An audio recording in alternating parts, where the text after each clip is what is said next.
Hi friends, అందరికీ నమస్కారం. Welcome back to employees news today channel. ఉద్యోగులు, టీచర్లు, పెన్షనర్లకు సంబంధించిన లేటెస్ట్ అప్డేట్స్ అన్నీ కూడా ప్రతిరోజు మన ఛానల్ ద్వారా తెలియజేయడం జరుగుతుంది. ఇక ఈరోజు మరి కాసేపట్లో తొలి క్యాబినెట్ మీటింగ్ అయితే కనుక మొదలవబోతుంది. తీసుకోబోయే కొన్ని ముఖ్య నిర్ణయాల గురించి అయితే కనుక ఒకసారి తెలుసుకుందాము. వీడియో పూర్తిగా చూడండి. అలాగే తప్పకుండా ఒక లైక్ చేయండి. మరిన్ని అప్డేట్స్ కోసం ఛానల్ని సబ్స్క్రైబ్ చేసుకోవడం మర్చిపోకండి. ఇంక వివరాల్లోకి అయితే వెళ్ళిపోదాము. ఈరోజు అయితే కనుక క్యాబినెట్ మీటింగ్ అయితే కనుక తొలి క్యాబినెట్ మీటింగ్ స్టార్ట్ చేయబోతున్నారు. నేడు తొలి క్యాబినెట్ భేటీ 5 అస్త్రాలకు ఆమోదముద్ర. ఏమేంటి అనేది అయితే ఒకసారి తెలుసుకుందాం. రాష్ట్రంలో నూతన కూటమి ప్రభుత్వ తొలి మంత్రివర్గ సమావేశం సోమవారం రాష్ట్ర సచివాలయంలో జరగనుంది. ఏపీలో కొలువు తీరిన ఎన్డీఏ ప్రభుత్వం వివిధ అంశాలపై ఈ భేటీలో నిర్ణయాలు తీసుకోనుంది. ఎన్నికల్లో ఇచ్చిన హామీలు, తొలి ప్రాధాన్యత అంశాలు, పాలనాపరంగా తీసుకోవాల్సిన నిర్ణయాలపైన అయితే చర్చించనున్నారు. ప్రధానంగా అమరావతి రాజధాని అంశంతో పాటు వాలంటీర్ల అంశంలో వ్యవహరించాల్సిన విధానం, నూతన ఎక్సైజ్ విధానంపై కూడా నిర్ణయం తీసుకోనున్నారు.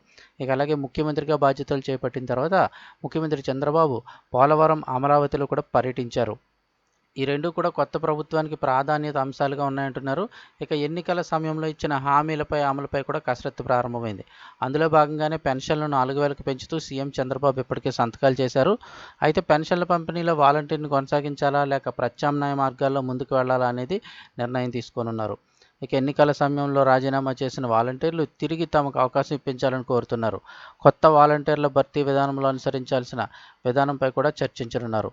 దీంతో పాటుగా అమరావతి విషయంలో ఏ విధంగా ముందుకు వెళ్లాలనే దానిపైన కూడా మంత్రివర్గంలో చర్చ జరగనుంది.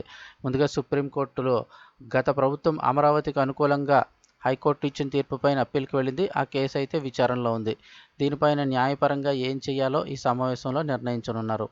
ఇక రాష్ట్రంలోని ఆర్థిక పరిస్థితి గురించి కేబినెట్ భేటీలో మంత్రులకు ప్రత్యేకంగా వివరించనున్నారు.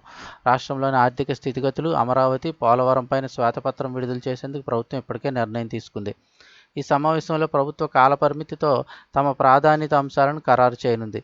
ఎన్నికల్లో ఇచ్చిన హామీల అమలుకు సంబంధించి ఏ విధంగా ముందుకు వెళ్లాలనే అంశంపై చర్చిస్తారు. ముఖ్యమంత్రి బాధ్యతలు స్వీకరించిన సందర్భంగా 5 దస్త్రాలపై కూడా సంతకాలు పెట్టారు. ఈ 5 అంశాలను మంత్రివర్గ సమావేశంలో చర్చించి ఆమోదం తెలపనున్నారు. ఇక అలాగే 1వ తారీఖున ఉద్యోగులు, పెన్షనర్లకు కూడా జీతాలు కూడా ఇచ్చే అవకాశం కూడా ఉంది. ఇంచుమించుగా వీటన్నిటికి కూడా 10,000 కోట్లు అయితే కావాలని రీసెంట్గానే చెప్పడం జరిగింది. పెన్షన్ల పంపిణీకి కూడా ఎటువంటి ఆర్థిక ఇబ్బంది లేదని నిన్నటి రోజున అయితే మంత్రి ప్రకటించారు. సో ఈ నెల అయితే కనుక ఇక్కడ జూలై నెలలో 1వ తారీఖునే జీతాలు, పెన్షన్లు వచ్చే అవకాశం ఎక్కువగా ఉందని అయితే చెప్తూ ఉన్నారు.